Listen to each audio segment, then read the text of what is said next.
So imagine realizing that the end of the world is actually easier to picture than the end of our current economic system. Yeah, that's a really dark thought. Right. I mean, you can sit there right now, close your eyes, and just vividly picture a climate apocalypse or, an asteroid strike, a zombie virus, some sort of nuclear wasteland. Oh, absolutely. Hollywood gives us those exact images, like Yeah, every single week. exactly. It's effortless.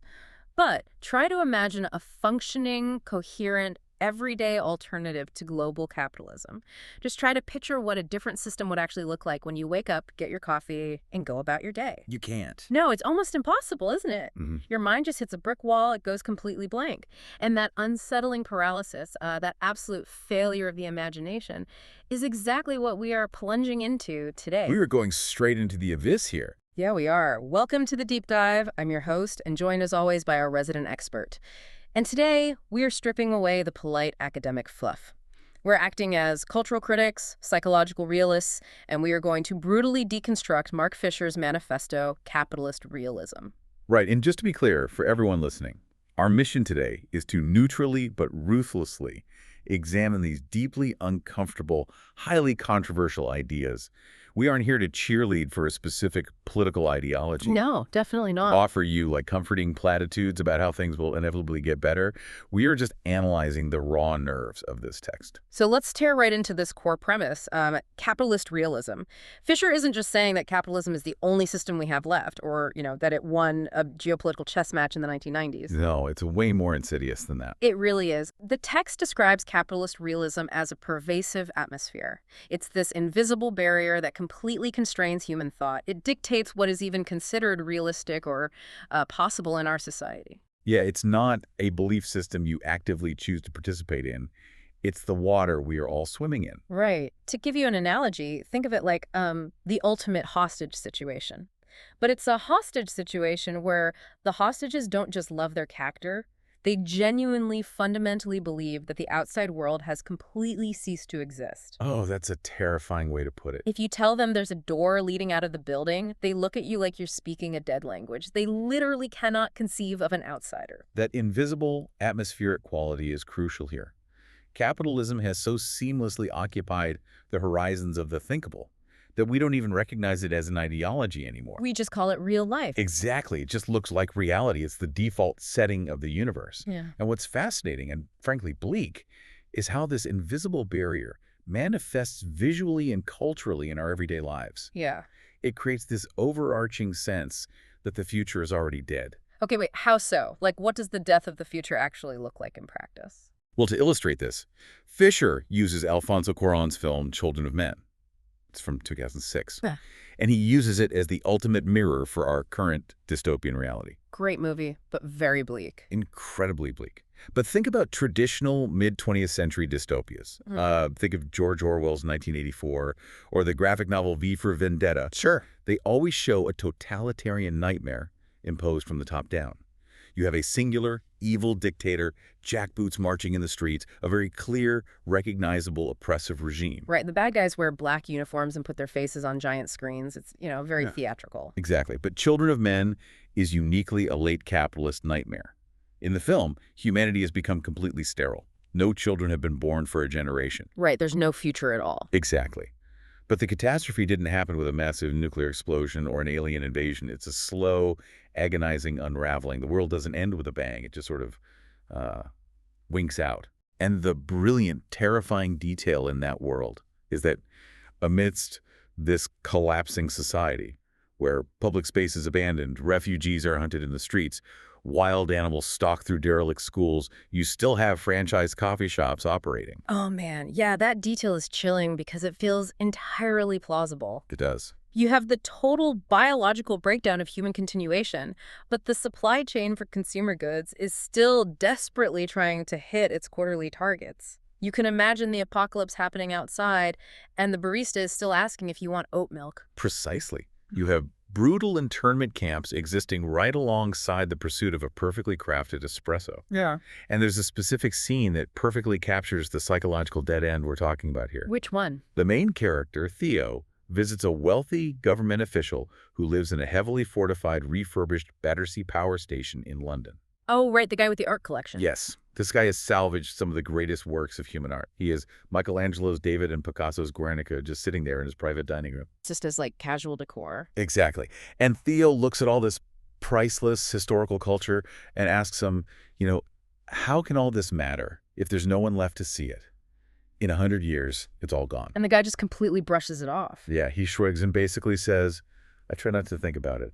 It is pure nihilistic hedonism. And that ties directly into what Fisher says capitalism actually does to culture. He calls it a predatory system of equivalence. Yes. I really want to unpack that because it sounds like academic jargon, but the mechanism is actually incredibly violent. It is very violent, yeah. The idea is that capitalism can take any cultural object, whether it's a piece of religious iconography, a revolutionary piece of art, or even pornography, and it completely strips it of its original meaning or danger. It just assigns it a monetary value and neutralizes it. Exactly. Let's look at Guernica in that scene. Picasso painted Guernica as a visceral, screaming howl of anguish and political outrage against the fascist bombing of a Basque town. Right, it was a weapon. It was meant to shock the conscience of the world. But in the film, and arguably in our real current world, it's just a prestigious wall hanging. It has been accorded iconic status, sure, but it has been entirely deprived of its original function, its context, and its teeth. It's just an asset on a ledger. That's all it is. An asset. The phrase used for this is the museumification of culture. Think about the real-world experience of walking through the British Museum. Right. You wander through those massive halls, and you are looking at sacred objects, ritualistic masks, ancient weapons, things that literally define the entire life worlds, the entire spiritual universe of ancient peoples. Yeah, objects with immense power. And now they are just assembled there under glass, completely disconnected from any living belief system, like trophies lined up on the deck of a Predator spacecraft. A Predator spacecraft is the perfect visual for that. It's an incredibly aggressive assimilation. Capitalism metabolizes all of previous human history and turns it into pure aesthetics. Right. It neutralizes belief. There's a classic observation that capitalism has drowned religious fervor and chivalrous enthusiasm in the icy water of egotistical calculation. Wow. And what's left in the wake of that calculation is just the modern consumer spectator trudging through the aesthetic ruins of history, buying a postcard of a sacred artifact in the gift shop. Okay, so history is dead, and it's all just content now. But Fisher takes this further to diagnose a sickness in our present culture, which is the exhaustion of the new. Yes. And he brings in the poet T.S. Eliot to explain this, which is an interesting pivot. It is, because Eliot's essay, Tradition and the Individual Talent, gives us a framework for understanding cultural momentum. Okay, how so? Eliot argued that the new defines itself in response to the established tradition, and the tradition actually reconfigures itself in response to the new. It's a dialogue. Like a constant back and forth pushing things forward. Exactly. But Fisher argues that under capitalist realism, that dialogue has stopped. If a culture can no longer produce anything genuinely new, if the future is exhausted, then the past loses its meaning too. So it just stagnates. A culture that is merely preserved, without being contested, challenged, or modified by new, dangerous ideas, is essentially a dead culture. It's a zombie culture. So we are trapped in a loop of pastiche and nostalgia. It's why every movie is a reboot, a sequel, or a cinematic universe. Yes. The cultural unconscious feels like everything has already been done, so all we can do is remix the 1980s or 1990s endlessly. But here's where it gets really dark. Let's hear it. We usually talk about recuperation. That's the familiar cycle where a subversive subculture invents something like punk rock in the 70s, and it's genuinely dangerous for a minute. Right. Then, a few years later, massive corporations figure out how to mass-produce safety-pinned leather jackets and sell them at the mall. That's recuperation. The system absorbs the rebellion after the fact. Classic recuperation, yeah. But Fisher introduces something much more sinister called pre-corporation. What is the mechanism of pre-corporation? Pre-corporation is the idea that capitalist culture now preemptively formats and shapes our desires, aspirations, and hopes before they even happen. Before they even happen. Yes. There is no longer an outside, authentic space where subcultures can brew unobserved. The system anticipates the rebellion and formats the space for it in advance. That's terrifying. And the ultimate tragic figure used in the text to illustrate this deadlock is Kurt Cobain. Wow. Kurt Cobain as the victim of pre-corporation. Unpack that for me, because usually he's framed as the ultimate authentic artist who was just destroyed by fame. Right, but Fisher views Cobain's tragedy structurally. Nirvana's high existential angst, their slacker apathy, their intense anti-corporate rage, all of it was perfectly aligned to be immediately absorbed by the very machine they hated. Because it was exactly what the market wanted. Exactly.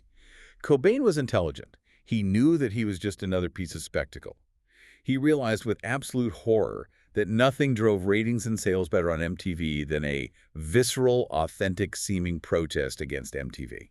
Wait, so you're saying Kurt Cobain's anti-establishment angst wasn't defeated by the system? It was the exact fuel the system was looking for. Precisely. Cobain was paralyzed by the realization that his every move, his every scream of defiance, was a cliché scripted in advance by the market dynamics of alternative rock. That is, wow. In this system, success meant absolute failure, because to succeed, to reach the masses with your message of alienation, only meant you were the new, highly profitable meat for the corporate system to feed on. His rebellion was commodified the very second it was uttered. That is devastating. His suicide in that light isn't just a personal tragedy of addiction or depression. It reads like the ultimate horrifying realization that there is no exit. There is no outside. That even your hatred of the machine is a product sold by the machine. And the analysis transitions from the death of rock's utopian ambitions to the rise of hip-hop, specifically gangster rap, and its obsession with being real. Yes. But real in this context takes on a very specific, almost cynical meaning. Right. To explain this, we have to look at what getting real means in the cultural landscape of late capitalism. In gangster rap, getting real means stripping away any naive, sentimental illusions about society changing for the better. It's surrendering to the brutality of it. It means accepting a brutally reductive version of reality, extreme economic precarity, institutionalized racism, and a Hobbesian state of nature where it's dog eat dog. You're either a winner or a loser, a predator or prey. And it's not just hip-hop. This parallels the rise of neo-noir fiction. Writers like James Ellroy or comic book creators like Frank Miller with his ultra-gritty Batman. Absolutely. There is this intense machismo of demythologization. They strip the world of superheroes, noble cops, and good guys, leaving only corruption, betrayal, savagery, and self-interest. But here is the brutal takeaway from the text. This gritty realism doesn't actually challenge capitalism in any meaningful way. In fact, it functions as an anti-mythical myth. An anti-mythical myth. Let me make sure I understand this. By showing the world as an irredeemable, hyper-violent marketplace where only the most ruthless survive, they think they are exposing the ugly truth. Right. But you're saying they are actually just validating the exact worldview that predatory capitalism wants you to accept. Exactly. They endorse the emergence of the ultimate capitalist predator by making it seem like the only natural, realistic way to exist. Because if everyone is corrupt, the billionaire is just playing the game. Exactly. If the world is naturally a corrupt, dog-eat-dog nightmare, then the billionaire who crushes his competition and exploits his workers isn't an aberration. He's just the apex predator acting in accordance with nature.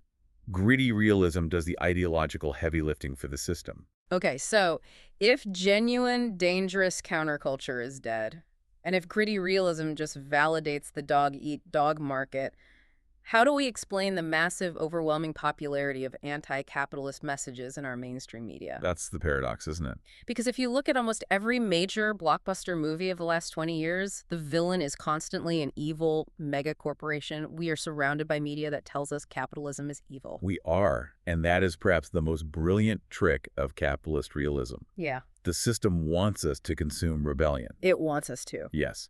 Let's look at the example of Disney and Pixar's WALL-E. It is a masterpiece of animation, but structurally it is a fascinating ideological artifact. Let's break down WALL-E. In the film, the Earth has been completely despoiled, turned into a literal garbage dump by runaway consumerism. Right. The overarching villain is a massive, ubiquitous mega corporation called By and Large.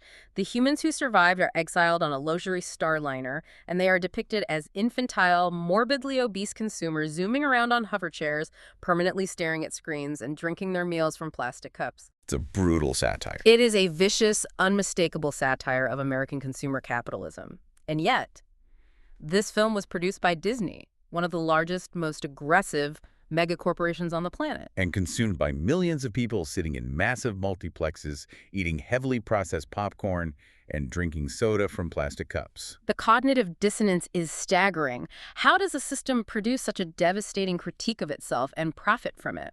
It makes sense when you understand a concept coined by the philosopher Robert Fowler called inner passivity. Interpassivity, as opposed to interactivity. Right. Interactivity implies you are doing something, participating. Mm. Interpassivity means the piece of media is performing your action, or in this case, your anti-capitalism, for you. Okay, give me a real-world equivalent of interpassivity outside of movies so I can grasp the mechanics of this. Think of it like a canned laugh track on a sitcom. The television is literally doing the laughing for you. Even if you are sitting on your couch, tired and not physically laughing, the show provides the reaction.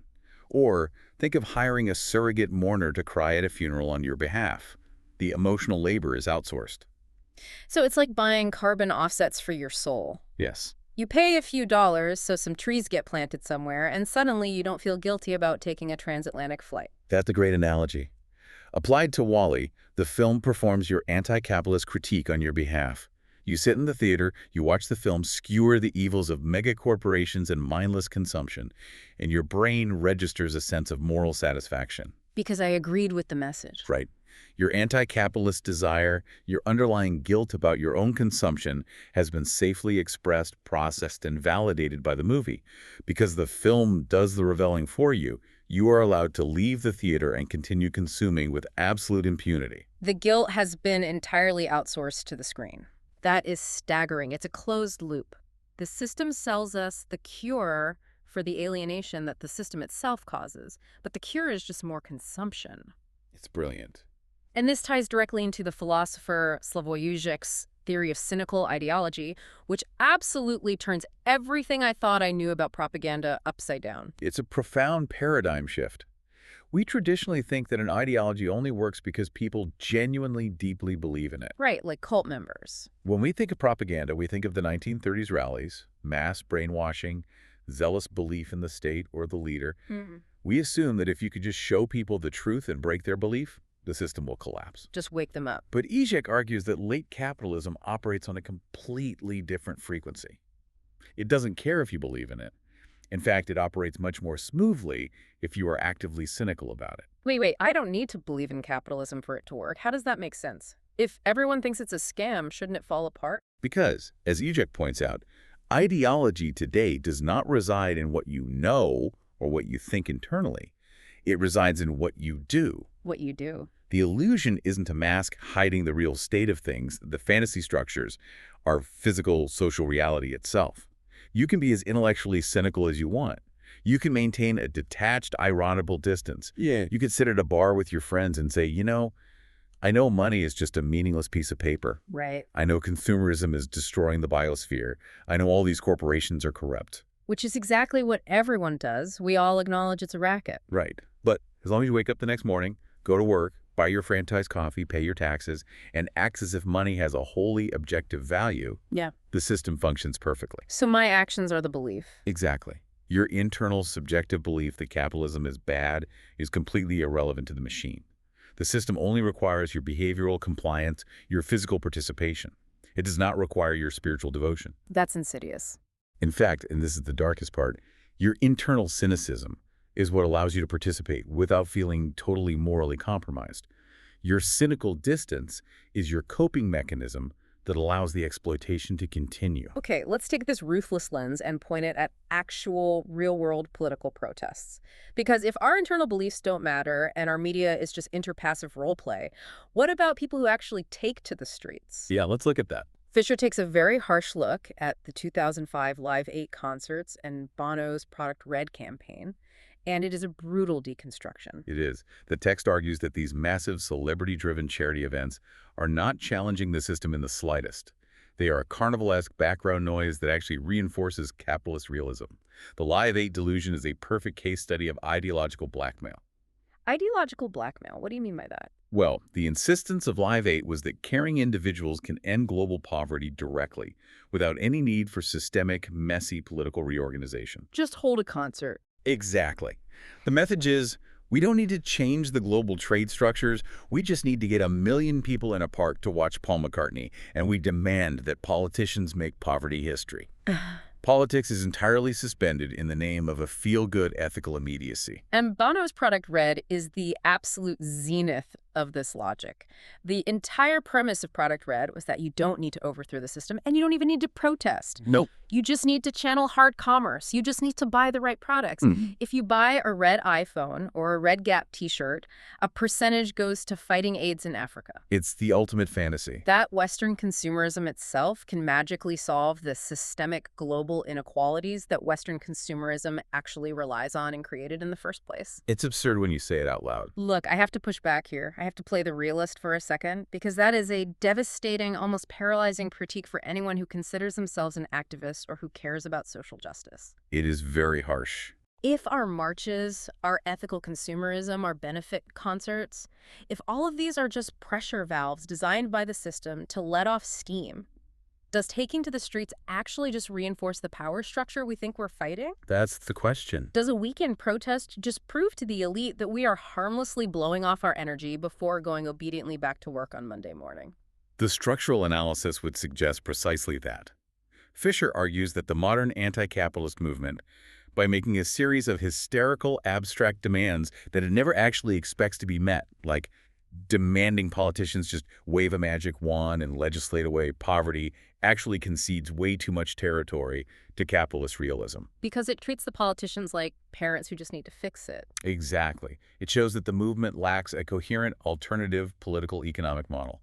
It's protesting against the weather. And when political agency is neutralized like this, when the future is canceled, when rebellion is instantly commodified, and when protests are just street theater, that existential trauma doesn't just evaporate. No, it has to go somewhere. Right? It has to go somewhere. And Fisher argues it turns inward. It manifests physically and psychologically in the population. Which brings us to a transition from the cultural macro level to the intimately personal.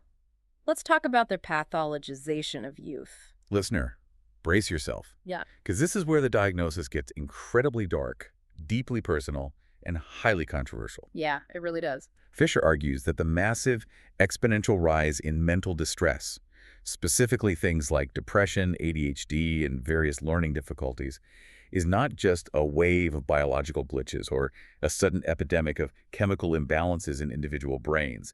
He claims it is a direct structural consequence of late capitalism.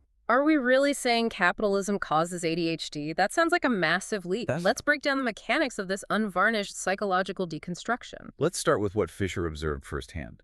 He worked as a teacher in further education colleges in Britain dealing with teenagers. He observed a pervasive, suffocating condition among his students, but he stresses that it is not apathy. Apathy implies a lack of caring or a lack of awareness. These students aren't unaware. It's something he calls reflexive impotence. Reflexive impotence, what does that actually look like in practice? Well, these young people know things are bad. They're completely hyper-aware of the bleak economic reality awaiting them, the environmental decay, the vast inequality. They see all of it. They have all the data. But they also know, or have been conditioned to deeply believe, that they can do absolutely nothing to change it. This isn't just a passive observation. It becomes a self-fulfilling prophecy. It immobilizes them. Why try to change a system that is inevitable? And this paralysis leads to a state that Fisher names depressive hedonia.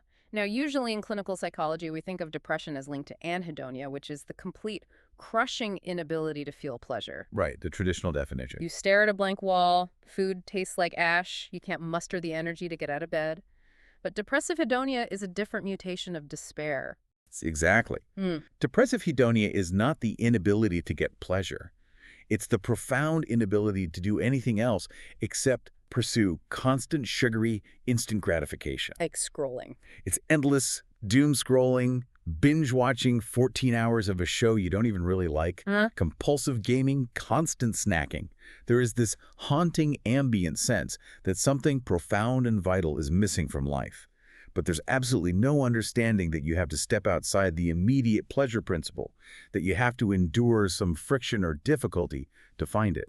He grounds this in what he calls the post-literate matrix of modern education, and the examples he uses from the classroom are fascinating. They really are. He notes that if you ask students to read more than a couple of paragraphs of dense text, many will immediately protest that it's boring. But Fisher makes a crucial distinction here. It's not the content that they find boring, it's the physical, cognitive act of reading itself that causes them distress. Right. Because to be bored in this modern context simply means being temporarily removed from the constant sensation stimulus matrix of texting, TikTok, YouTube, and fast food. They need the input. They are being denied the continuous frictionless flow of microgratification.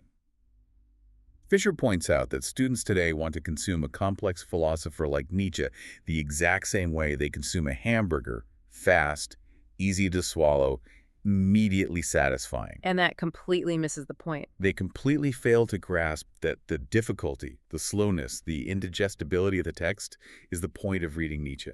There is this one specific, incredibly eerie anecdote from his teaching days that stuck with me. It's like a scene from a sci-fi horror movie. The headphones. Yes, a student is sitting in the back of the classroom wearing headphones. Fisher asks him to take them off so he can participate. The student shrugs and says it doesn't matter if he wears them because he isn't actually playing any music. And another time, Fisher notices a student has music playing at a whisper from headphones resting on his neck, not even on his ears. Why on earth would someone do this?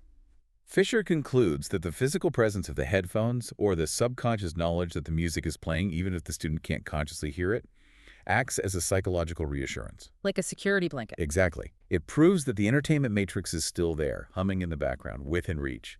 It's a literal walling up against the demands of the social world. The device acts as an umbilical cord connecting them to the big other of consumer bliss. To sever that cord, even for a 45-minute class, causes acute anxiety. And this observation leads into a radical, incredibly provocative reinterpretation of learning disorders. Fisher references the French philosophers Gilles Deleuze and Félix Guattari, who made this controversial claim that capitalism is profoundly, inherently illiterate. Yes, from their work Anti-Oedipus. Think about how the modern economy actually functions. Electric language, high-frequency trading, massive data processing, image-driven advertising, it all bypasses the voice and the written word. It's all visual. It's visceral and visual. Fisher suggests that what the medical establishment categorizes as dyslexia might, in many cases, actually be a postlexia. Wait, so you're saying that dyslexia isn't just a cognitive deficit, but potentially an evolutionary adaptation to an image-dense digital economy? That is the provocation here. Look at how teenagers process capital's image-dense data streams. They navigate the net, mobile apps, and hyper-edited video feeds incredibly effectively. Better than adults, usually. Right. Their brains are wired for rapid pattern recognition and visual stimulus. They don't need to read long-form text to function in a late capitalist landscape. Slogan recognition and brand identification are entirely sufficient for the modern consumer subject. The traditional, linear, literate brain is almost a hindrance in a world of pop-up ads and endless scrolls. So the system creates an environment where deep, linear reading is practically obsolete. It bombards young, developing brains with microslices of digital time, algorithmic dopamine hits, and hyperstimulus until their attention spans shatter. Yes. And then, and here's the really brutal, hypocritical part, when these kids inevitably break down or can't sit still in a rigid 19th century classroom model, the system pathologizes them. Fisher calls this the privatization of stress. This is a vital mechanism of control. Why does capitalism insist on biologizing mental illness? Why is the immediate answer always neurological? To avoid taking the blame.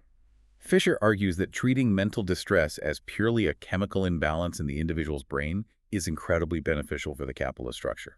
First, it completely rules out any question of social or systemic causation. It atomizes the individual.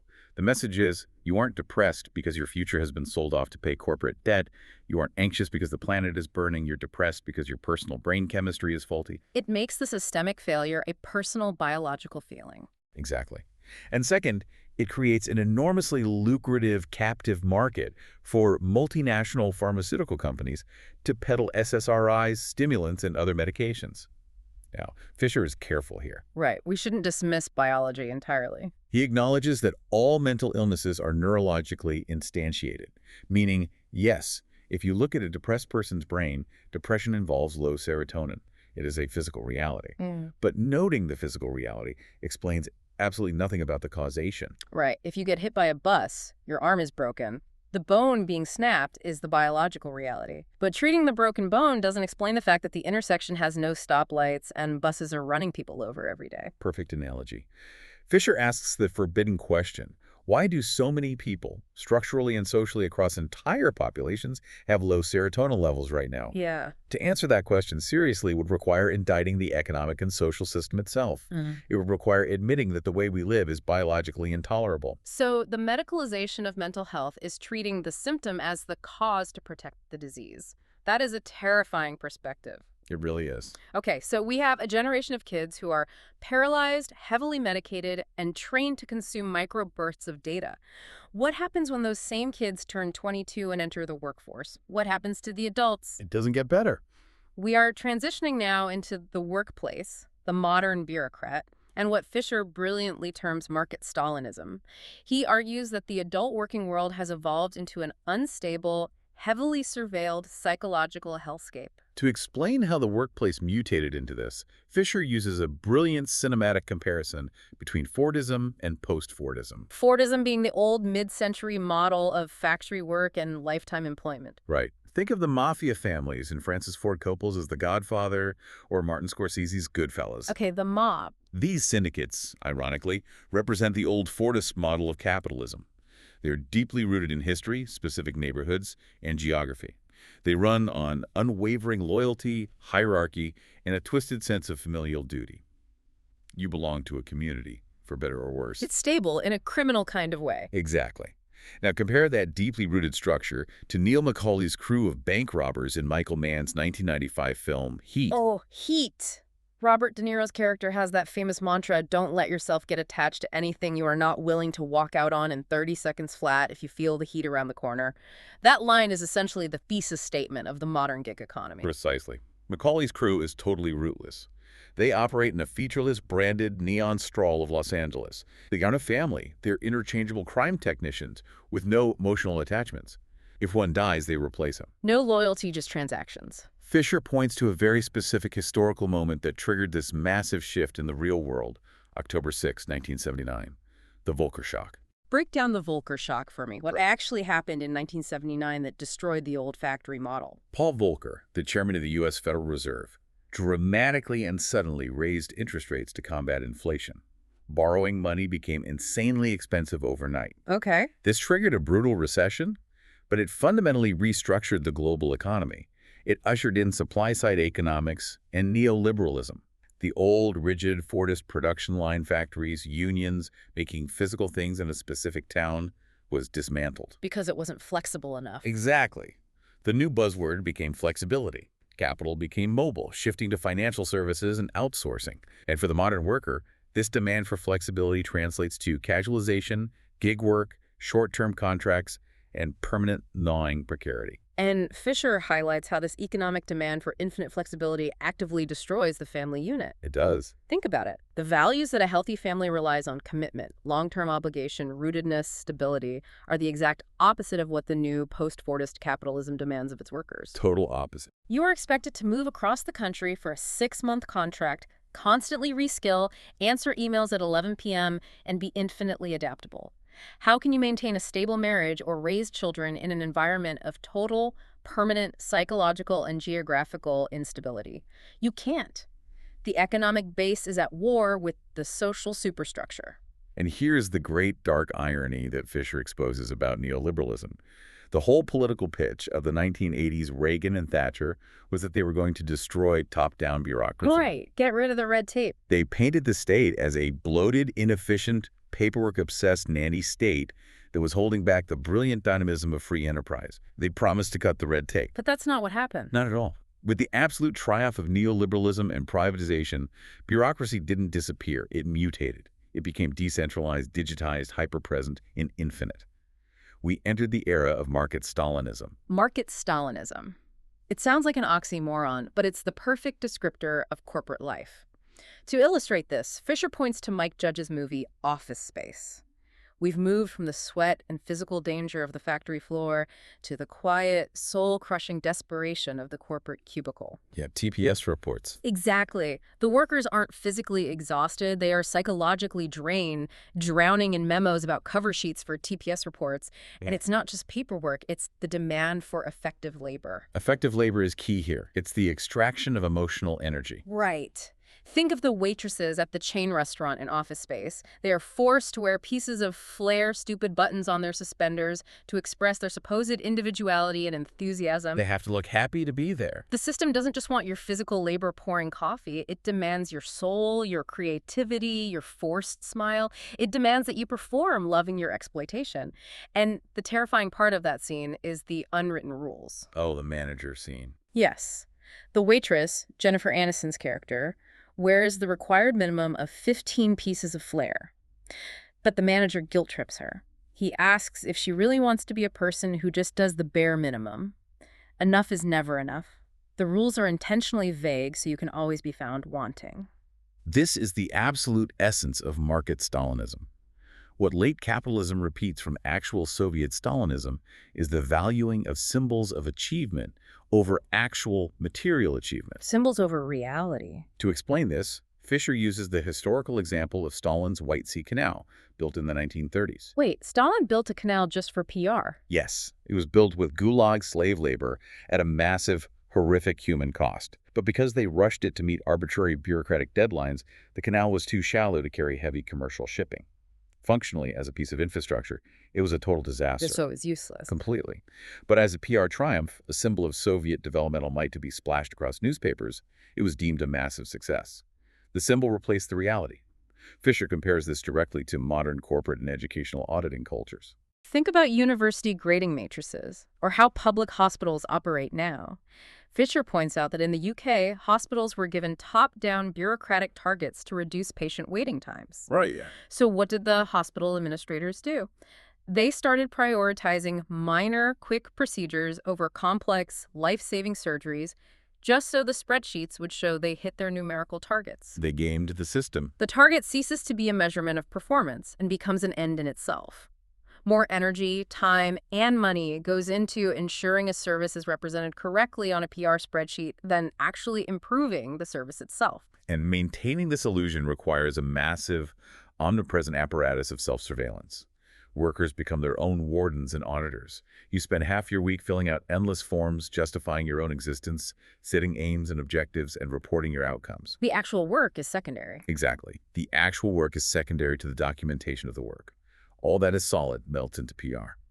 To understand how a system can run entirely on PR, Fisher relies on the psychoanalyst Jacques Lacan's concept of the big other. Okay, let's unpack the big other.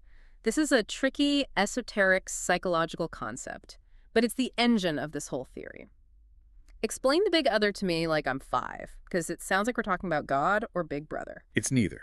The big other is the collective fiction, the symbolic structure presupposed by any social field. The crucial, paradoxical thing about the big other is that it is fundamentally ignorant. It doesn't know everything.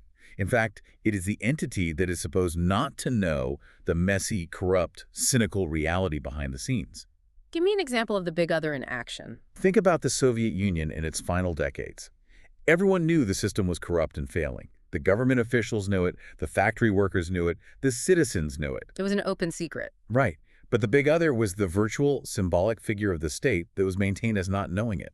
As long as the citizens stood in line and mouthed the propaganda, maintaining the illusion that the big other believed the system was working, the society continued to function. Okay, I've got a modern, everyday analogy for this. Terms of service agreements on software. Oh, perfect. When my phone wants to do a massive operating system update, it presents me with 40 pages of dense legal text. I immediately scroll to the bottom and click, I agree.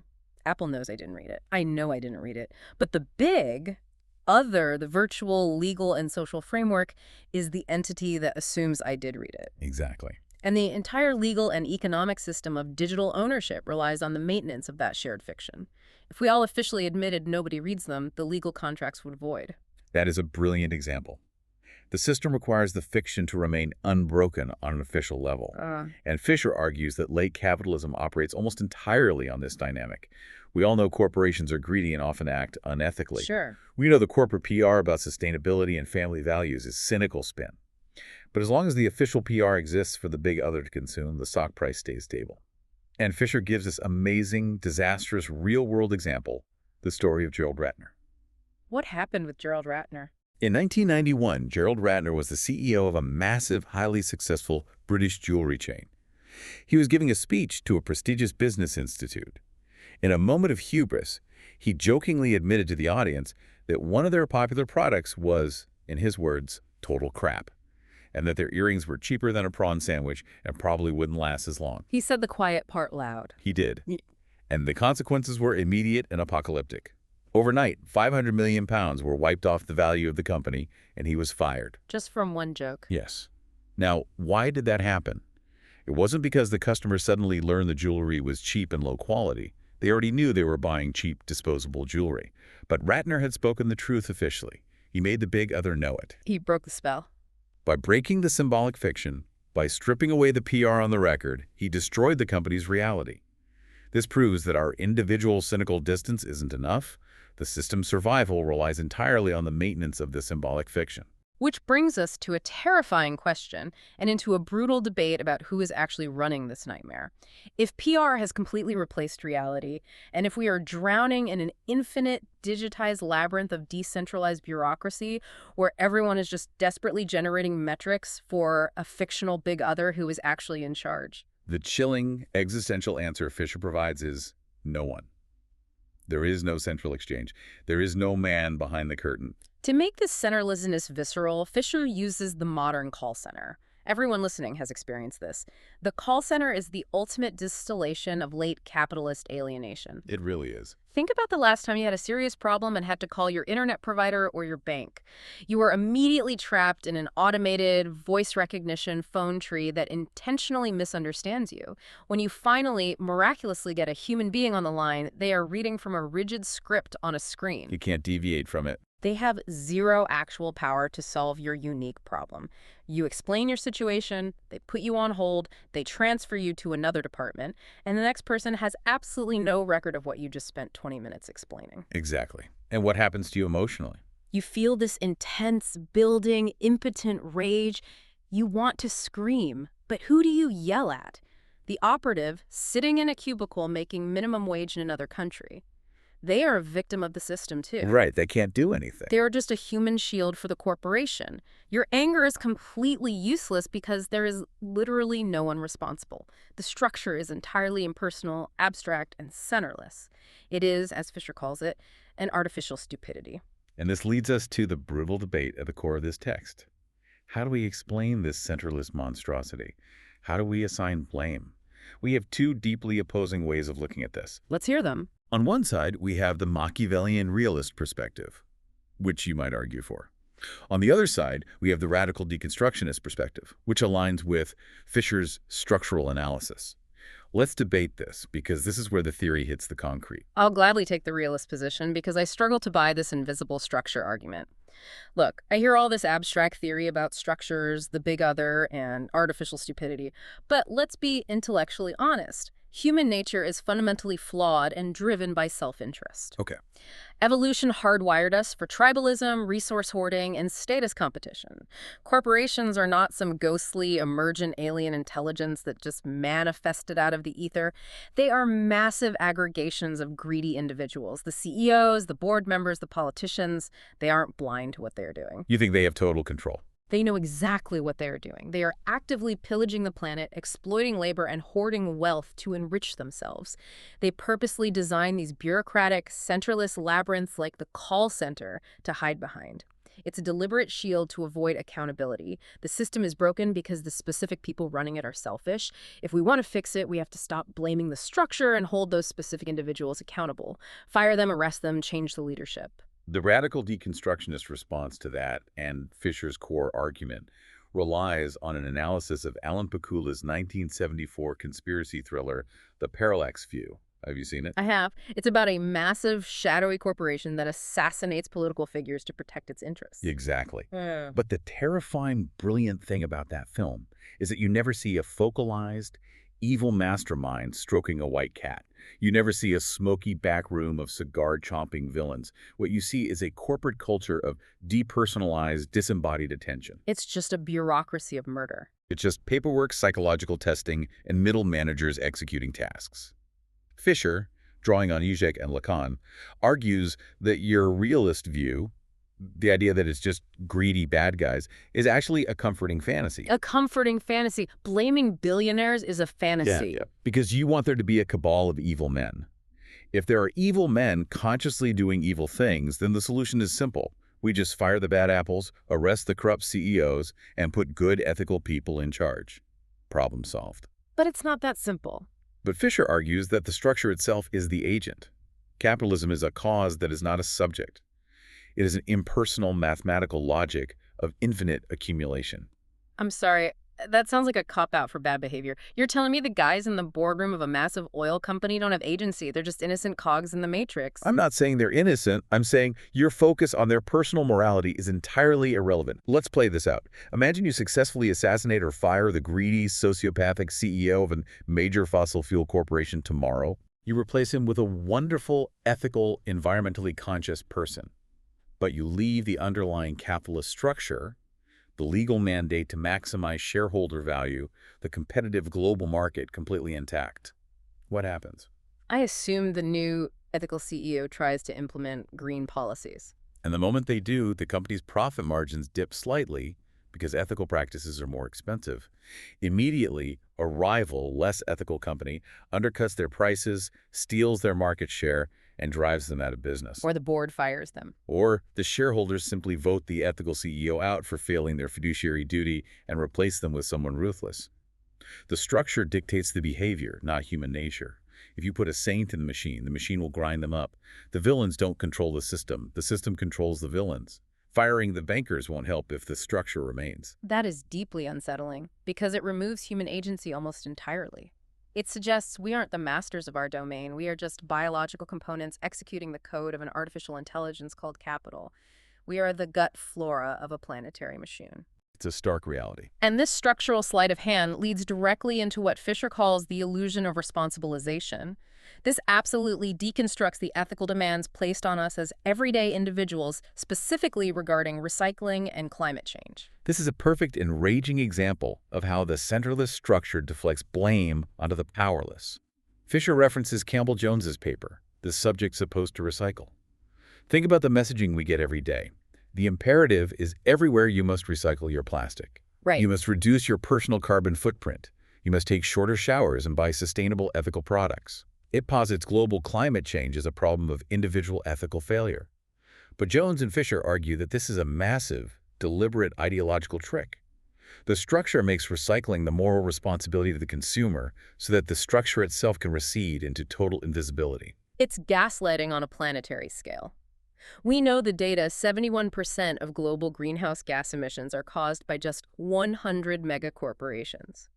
The U.S. military alone pollutes more than most countries. But the system points the finger at you, the exhausted consumer, for forgetting to separate your cardboard from your plastics. It's absurd. We are fed this line that everyone has to do their bit. But Fisher says that instead of saying everyone is responsible, we need the courage to acknowledge that no one is meaning. There is currently no collective democratic subject capable of exercising responsibility over this massive, planet-destroying impersonal structure. The structure is driving itself off a cliff. Which brings us to the final, most unforgiving extrapolation of this text. If the system is centralist, structurally unfeeling, completely immune to our individual ethical choices, leading us directly toward an environmental collapse and rendering us psychologically paralyzed in the meantime, what is the logical extreme of Fisher's proposed solution? What do we do? How do we break the invisible barrier? It requires a terrifying abandonment of comfort. Fisher leans into an analysis of the reality TV show Super Nanny to explain this. And honestly, when I first read this part, I was baffled. We are using a 2000s reality TV show about crying toddlers to explain hardcore Marxist theory. But the breakdown is actually mind-blowing. It is brilliant because it perfectly models our political infantile state. Super Nanny, Joe Frost, comes into a house where the kids are acting like absolute tyrannical monsters. They're screaming, hitting, refusing to sleep. But Fisher points out that Super Nanny's worldview is actually profoundly Spinozist. Spinozist, as in the 17th century philosopher Baruch Spinoza. Explain the connection. Yes. Super Nanny recognizes that the problem is almost never the kids.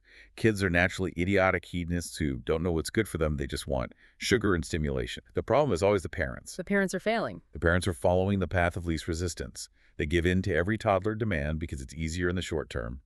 They avoid conflict to pursue their own relaxed hedonic pleasure. They just want peace and quiet to watch TV. And how does Spinoza factor into this? Fisher connects this to Spinoza's radical view of the fall of Adam and Eve in the Garden of Eden. Spinoza argued that when God told Adam not to eat the apple, he didn't forbid it because eating it was morally wrong in a deontological sense, meaning it wasn't a test of moral obedience to an arbitrary rule. Okay, then why forbid it? Spinoza argued God forbade it because the apple was literally poisonous to Adam's constitution. God was simply stating a matter of biological cause and effect. If you eat this, it will destroy you. So, super nanny setting rules isn't about moral authoritarianism, it's about structural cause and effect. If you let your kid eat candy at midnight, your household will collapse. Exactly. Fisher uses this to diagnose late capitalism's crisis of what he calls the paternal superego. We live in a culture that equates desire entirely with interests. Whatever you want right now is assumed to be what is best for you. To deny someone their immediate enjoyment, to tell a consumer no, is seen as oppressive, elitist, and tyrannical. Everyone gets to be a spoiled child. But Fisher argues that true freedom isn't the endless, uninhibited fulfillment of consumer choices at the mall. True freedom is understanding the real, structural causes of our actions and accepting necessary limitations. And this leads to Fisher's call for a Marxist supernanny, or what he terms paternalism without the father. It's the idea that we need a political force that is willing to tell us no. He cites the documentary filmmaker Adam Curtis, who critiques our modern emotional television culture. Curtis calls it hugs and kisses TV. Right. We are trapped in this solipsistic individualism where media doesn't tell us what to think about the world. It guides us on what to feel about ourselves. The person on the reality show with the bad feelings or the trauma is always redeemed with a tearful hugs and kisses moment of validation. Everyone's personal feelings are infinitely validated, but everyone remains trapped in their own little narcissistic universe, completely disconnected from collective political action. The radical horizon Fisher proposes is a new asceticism, a total rejection of this consentimental hedonic regime. The Marxist supernanny wouldn't just be a harsh disciplinarian. She would be a collective political force that acts in our best long-term interests precisely when we are incapable of recognizing them ourselves. Because we're addicted to the sugar? A force that forcefully breaks us out of the comfortable, warm matrix of inner passivity and constant stimulation. And practically looking at the future, this leads to a harsh inevitability regarding the environment that no one wants to talk about: rationing. Yeah, Fisher does not pull any punches here. He strips away the delusion of green capitalism. Capitalism has a constitutive imperative towards infinite compounding growth. It must expand to survive.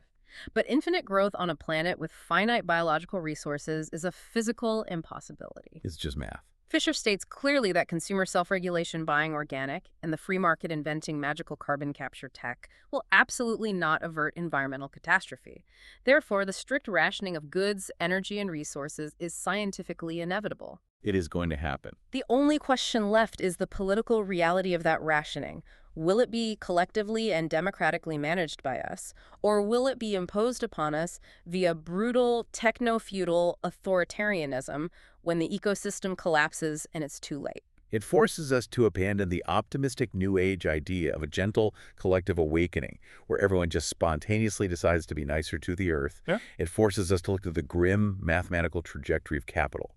So the ultimate question the text leaves us with is, how do we actually resist? If everything is absorbed. If traditional protests are just pressure valves, if our media just consumes our rebellion, what is the alternative? Fisher argues that we need an entirely new struggle over work.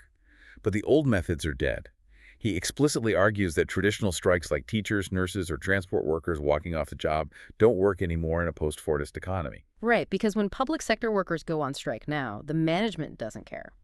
The corporation or the state actually saves money on the wage bill for those days, while the disruption only hurts the public, breeding resentment against the workers themselves. The strike becomes a trap. So what does Fisher propose? He suggests a strategic withdrawal of labor from the meta-work. From the PR. This is a brilliant tactical pivot. He says workers shouldn't stop teaching students or treating patients. They should sit. Which brings us to the core of this entire analysis and the summary of these brutal truths. We have traversed a landscape where the future has been canceled, replaced by a museum of dead, aestheticized culture. We've seen how our anger and rebellion are instantly commodified and sold back to us as movies and t-shirts, allowing us to remain interpassive guilt-free consumers. It's a closed soup. We've examined how the structural violence of economic precarity has pathologized an entire generation, producing widespread depressive hedonia and medicating away the systemic causes. And we've stared into the centerless, impersonal void of market Stalinism, where infinite bureaucracy feeds a fictional big other while the planet burns. It is a relentless, unforgiving diagnosis of our reality. It strips away every comforting illusion we have about our agency, the efficacy of our protests, and the authenticity of our desires. It forces us to see the invisible barrier we are trapped behind. So what does this all mean for you listening right now? I want to leave you with a final, deeply provocative thought to mull over, something that builds on everything we've dissected today. Let's hear it. If this entire monstrous system, this invisible barrier of capitalist realism, relies fundamentally on your performative compliance, if it doesn't care what you believe in your heart, but merely requires you to act as your own bureaucratic auditor, checking the boxes, clicking, I agree on the terms of service, scrolling the algorithmic feeds, filling out the self-evaluations at work, and desperately generating the PR data that the big other expects to see, what happens the exact moment you simply refuse to generate that PR? The machine stops. What happens if you start participating in the illusion of the big other? Because the most terrifying, and perhaps the only truly liberating realization of this entire deep dive, is the prison you are in isn't locked from the outside. You are paying for your own exploitation. A chilling final thought, and a necessary one. The machine only runs because we keep turning the crank. Thank you for joining us on this relentless journey into the architecture of our reality. We'll be back next time to dive into the deep end once again.